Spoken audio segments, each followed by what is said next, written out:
ആദ്യമായി all Kerala men's association ഇപ്പോൾ പൊങ്കാല ഇടാൻ എത്തിയിരിക്കുകയാണ്. പൊങ്കാല ഞങ്ങൾ കഴിഞ്ഞ വർഷം ഇട്ടിരുന്നു. ഞങ്ങൾ പൊങ്കാല ഇടുന്നതിന്റെ ഉദ്ദേശം എന്ന് പറഞ്ഞാല് ഒരു വിഭാഗം സ്ത്രീകൾ പ്രത്യേകിച്ച് നമ്മുടെ കേരളത്തിൽ നിയമങ്ങൾ ദുരുപയോഗം ഒരുപാട് ചെയ്യുന്നുണ്ട്. ആ നിയമത്തിന്റെ പിൻബലം വെച്ചിട്ട് ഗാർഹിക പീഡനമായിട്ടും മറ്റ് പലവിധ കേസുകളിൽ വ്യാജ പരാതികൾ പുരുഷന്മാർക്കെതിരെ ഉണ്ടാക്കുകയും അവർ ഒരുപാട് പേര് ഫാമിലി കോർട്ടുകൾ സ്വന്തം കുഞ്ഞുങ്ങളെ കാണാൻ പോലും പറ്റാതെ ഫാമിലി കോർട്ടിൽ ഒരുപാട് പേര് കേസ് പറയുന്നുണ്ട്, ഒരുപാട് പേര് ജയിലിൽ കിടക്കുന്നുണ്ട്. അങ്ങനെ ഒരുപാട് പീഡനങ്ങൾ അനുഭവിക്കുന്ന പുരുഷന്മാർക്ക് ആറ്റുകാലമ്മയുടെ ഒരു കടാക്ഷത്തോട് കൂടിയിട്ട് അവർക്ക് ഈ സ്ത്രീകൾ, നീതിയായിട്ടുള്ള സ്ത്രീകൾ, നമ്മുടെ സമൂഹത്തിൽ വ്യത്യസ്തമായിട്ടുള്ള സ്ത്രീകളുണ്ട് ഈ സമൂഹത്തിൽ. അപ്പൊ അവർക്ക് ഒരു നല്ല മനസ്സ് തോന്നി, അവരുടെ ഒരു നല്ല മനസ്സിന് വേണ്ടി, ഒരു മാനസാന്തരത്തിന് വേണ്ടിയിട്ടാണ് ഞങ്ങൾ ഈ പൊങ്കാല അർപ്പിക്കുന്നത്. ഞങ്ങളൊരു 11 കണക്കിലായിരുന്നു പൊങ്കാല കഴിഞ്ഞ വർഷം അർപ്പിച്ചത്.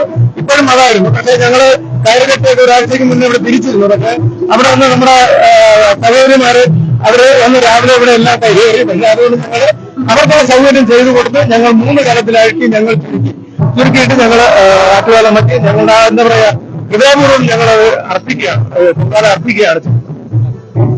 എന്തായാലും ഓൾ കേരള അസോസിയേഷന്റെ 2ാം തവണയാണ് പൊങ്കാല ഇടുന്നത്.